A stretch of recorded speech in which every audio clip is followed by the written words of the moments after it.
Students, last time हमने स्पीयरमैन्स rank correlation coefficient के अंदर एक सम देखा था। ओके, पहले सम के अंदर हमने क्या देखा था कि जब रैंक दिए हुए हो तो सम को कैसे सॉल्व करेंगे। दूसरे सम के अंदर रैंक नहीं दिए हुए हो और कोई भी ऑब्जर्वेशन वेरिएबल एक्स के अंदर और वेरिएबल वाई के अंदर रिपीट न होता हो तो सम को कैसे सॉल्व करेंगे, रैंक कैसे देंगे, वो हमने सीखा था। आज one of the most important sum, okay, rank correlation coefficient के अंदर वो आपको मैं सिखाऊंगा, इसलिए ध्यान से अच्छी तरह से सुनना समझना। आज का टॉपिक आप लोगों का है तो वही स्पीयरमैन्स rank correlation coefficient, but rank भी नहीं दिए हुए हैं और क्वेश्चन के अंदर ऑब्जर्वेशंस क्या होते हो, रिपीट। ओके, तो सम को कैसे सॉल्व करेंगे, क्या चेंजेस आएंगे फॉर्मूला के अंदर, वो आपको खास करके ध्यान रखना है। Okay, so we take exam of exercise 2.3 sum number 6. See here, candidates A, B, C, D, E, F, G, H are given marks by first interview, marks by second interviewer.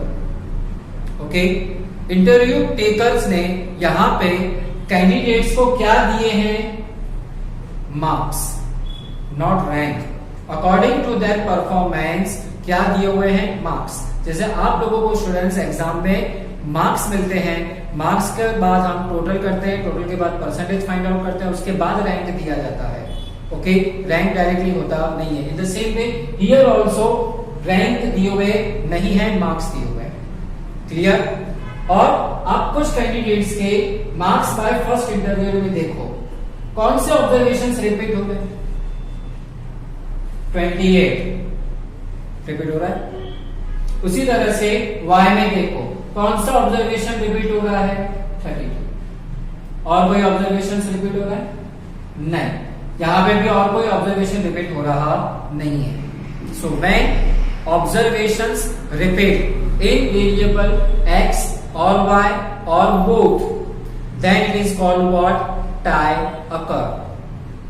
Okay, section B में question आता है what is a tie, तो school की tie पहनते हो मतलब क्या था। Okay, what is an tie, क्या कहेंगे, when the values of observation of x और y और both are equal, then we say that it is a tie. ये 1 मार्क्स का क्वेश्चन है, ध्यान रखना, इसका सॉल्यूशन मैंने आपको बताया।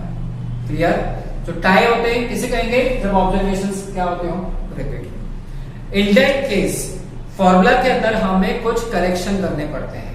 आपके पिछले सम्स की फॉर्मूला क्या थी, r is equal to 1 minus 6 sigma d square upon n square minus 1। इस फॉर्मूला में हमें क्या करना पड़ेगा, करेक्शन करना पड़ेगा जब टाई अकर होता है तब। Okay, when a tie occur some observations are equal, correction is necessary in the formula.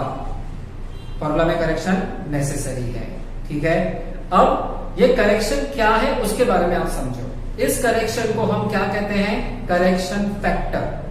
क्या कहेंगे, करेक्शन फैक्टर। सबसे पहले मैं आपको फॉर्मूला बताता हूं। Here we use this formula, r is equal to 1 minus 6 sigma d square plus c f upon n square minus 1। दिखाई दिया चेंजेस? ओके, अब तक हम क्या यूज करते थे, सिग्मा डी स्क्वायर, अब उसके साथ क्या यूज होगा, सी एफ। ये सी एफ कब यूज होगा, जब ऑब्जर्वेशंस क्या होते हो, रिपीट। पहली बात तो ये। Okay, formula clear? Now what is a correction factor. Correction factor क्या है, it is a sum of m cube minus m upon 12। Okay, इसका हम ऑब्जर्वेशन जितने भी रिपीट होते हैं इनका हम सी एफ फाइंड करेंगे और इनका CF क्या होगा, इसका sum. Clear? CF is equal to what, sum of m cube minus m upon 12। Okay, clear यहां तक? अब m क्या है, number of times the observation is repeated. जितनी बार ऑब्जर्वेशन रिपीट हुआ, बराबर, उस कितनी बार रिपीट हुआ, 28। Here observation 28 repeats how many times, 2 times. So we put value of here m of n is equal to 2। Another observation in variable y, which one? 32. Repeat how many times? 3 times. So that m is denoted by symbolically. अब इनकी value को फिर हम formula में रखेंगे, इसका calculation करेंगे और इन दोनों का सम करेंगे तो आपका क्या आएगा? Correction factor. Clear? When we use correction factor, सबसे पहली बात, when tie occur. What is a tie? When observations are in variable x and y. Repeat. अब और एक इंपॉर्टेंट पॉइंट कि अब इनको रैंक कैसे देंगे. क्लियर? रैंक देते समय खास करके लास्ट टाइम हमने सीखा था कि हाईएस्ट वैल्यू को फर्स्ट रैंक दिया जाता है, उससे छोटी सेकंड, उससे बड़ी छोटी थर्ड. तो इधर भी हम ऐसे करेंगे. अब इनमें सबसे बड़ी वैल्यू कौन सी? 47. Give first rank. After that 44 second rank. After that 40 third rank. Okay. After that 35 fourth rank. फिर इसके बाद अब बारी आती है किसकी? 28 की. कितने रैंक हम दे चुके हैं? 4 रैंक हम दे चुके हैं. क्लियर? 4 ऑब्जर्वेशंस को 4 रैंक हम दे चुके हैं. अब बारी किसकी आ रही है? 28 की. So here we give average to this 2 repeated observation. Okay. हम यहाँ पे रैंक्स का एवरेज देंगे इन दोनों रिपीटेड ऑब्जर्वेशन को जो इनका रैंक आता है. For example see here 28 repeats how many times? 2 times. Ranks. Rank की बारी कौन सी आ रही है? 5 and 6. क्योंकि ऑलरेडी 4 रैंक हम दे चुके हैं. तो रैंक कौन सा आएगा? फर्स्ट 28 को 5, दूसरे 28 को कौन सा देंगे? 6. इनका average 5 plus 6. Okay. Divided by 2. 5 plus 6 11 divided by 2 which is equal to 5.5. पता चला? सो ये एवरेज का रैंक इधर जाएगा. 28 5.5. इस 28 को देंगे 5.5. समझ में आया? आफ्टर दैट 28 के बाद कौन सा ऑब्जर्वेशन आ रहा है? 19. रैंक कौन सा? रैंक कौन सा? क्लियर? सी. रैंक आएगा आपका 7. रैंक कौन सा आएगा? 7. क्योंकि इस 28 को 5th और 6th रैंक हम दे चुके हैं. अब 28 के बाद जो छोटा ऑब्जर्वेशन है उसको नेक्स्ट रैंक जाएगा. कौन सा रैंक जाएगा? 7. सो 19 को 7 रैंक देंगे और 10 को हम कौन सा देंगे? 8th rank. इस तरह से जब रिपीट होते हैं ऑब्जर्वेशन तब एवरेज फाइंड करके रैंक दिया जाता है. Total candidates are how many? 1 2 3 4 5 6 7 8. 8 candidates हैं तो आपके 8 ही रैंक होने चाहिए. सीधी सी बात है. 8 स्टूडेंट्स हैं, 8 के 8 स्टूडेंट्स एग्जाम दी, 8 के 8 स्टूडेंट्स ने एग्जाम दी और पास हुए, तो कितने रैंक हम देंगे? हाँ, ना 8 से कम होनी चाहिए ना 8 से ज्यादा होना चाहिए. सो जितने नंबर ऑफ ऑब्जर्वेशन है उतने रैंक होने चाहिए, उससे ज्यादा होने चाहिए नहीं. नाउ सी इन y के अंदर कैसे देंगे? तो highest observation is which one? ध्यान रखना खाली रिपीट ऑब्जर्वेशन कौन सा हो रहा है. Okay. First of all highest observation 45 goes first rank. Same way 41 goes second rank. After that 38 third rank. After that see 32 repeats how many times? 3 times. See calculation here again. ठीक है. 32 repeats 3 times. 32 32 32. Rank कौन सा? 1 2 3 दे चुके हैं. 4 5 6. तीनों का average 4 plus 5 plus 6 divided by 3.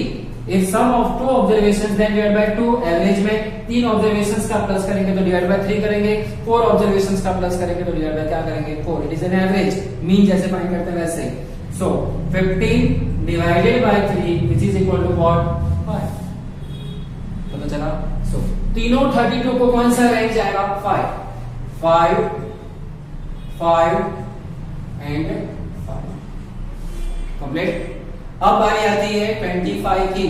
Rank कौन सा आएगा? 4 5 6 दे चुके हैं. रैंक कौन सा आएगा? 7. और इसको रैंक जाएगा 24 को 8. क्लियर? समझ में आया? ये इस तरह से रैंक दिया जाता है.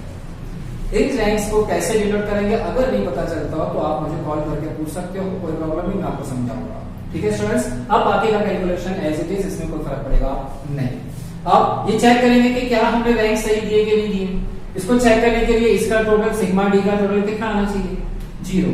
सी 5.5 minus 5 0.5, 2 minus 1 1, 8 minus 7 1, 5.5 minus 5 0.5, 1 minus 2 minus 1, 4 minus 5 minus 1, 7 minus 8 minus 1, 3 minus 3 0। Is it clear? ये 3 minus minus minus minus 3, 1 1 2 and 3 plus 3 total is equal to 0। ये आ गया, मतलब आपका कैलकुलेशन राइट है, आपने रैंक सही दी है। अब 0.25 1 1 0.25 अगेन 1 माइनस 1 प्लस करके हो जाएगा प्लस 1 अगेन 1 एंड 0। टोटल करेंगे इसका, सो टोटल इसका आएगा आपका 1 2 3 4 5 5.50 complete. Okay, now see here 1 minus 6 sigma d square 5.50 आएगा। अब प्लस सी एफ फाइंड करने बाकी है। क्लियर? कभी कभी स्टूडेंट्स ये इतने बड़े कैलकुलेशन वाला सम 5 मार्क्स में पूछा जाता है, इसलिए ध्यान रखना। Okay, now 28 repeat 2 times. C F find करने के लिए 28 repeat how many times, 2 times, put the value in formula. 2 का क्यूब माइनस 2 अपॉन 12। ओके, 2 का क्यूब 8, 8 माइनस 2 6, 6 डिवाइड बाय 12 0.5। समझ में आया? सेम वे हियर 3 का cube minus 3 upon 12।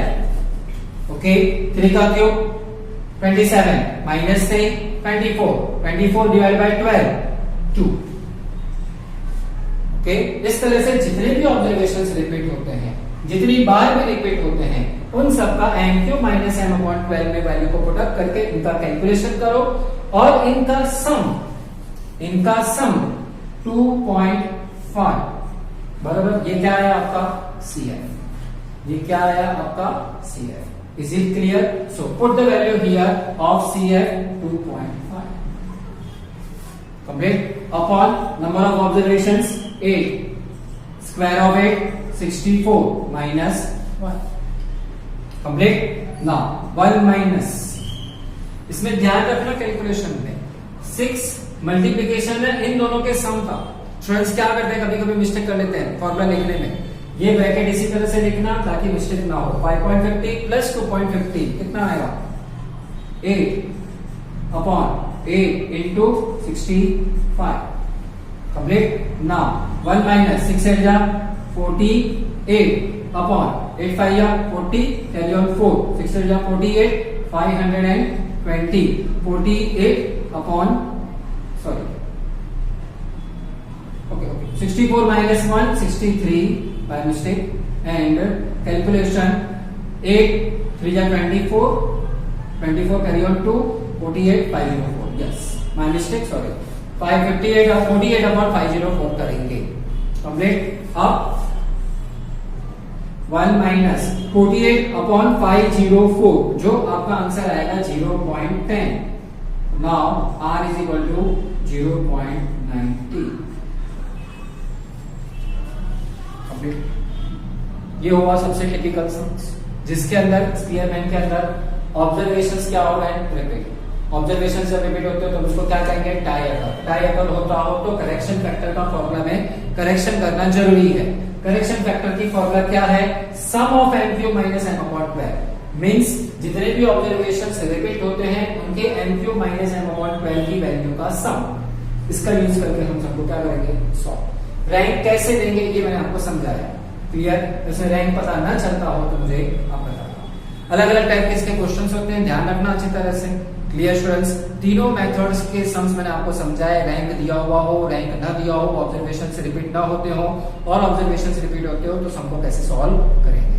Clear students, अब हम इनके रिलेटेड शॉर्ट सम्स और थोड़े टिपिकल लेवल के सम्स में आपको नेक्स्ट लेक्चर के अंदर समझाऊंगा, स्पीयरमैन के जो मोस्ट इंपोर्टेंट भी हैं। Complete students, thank you very much.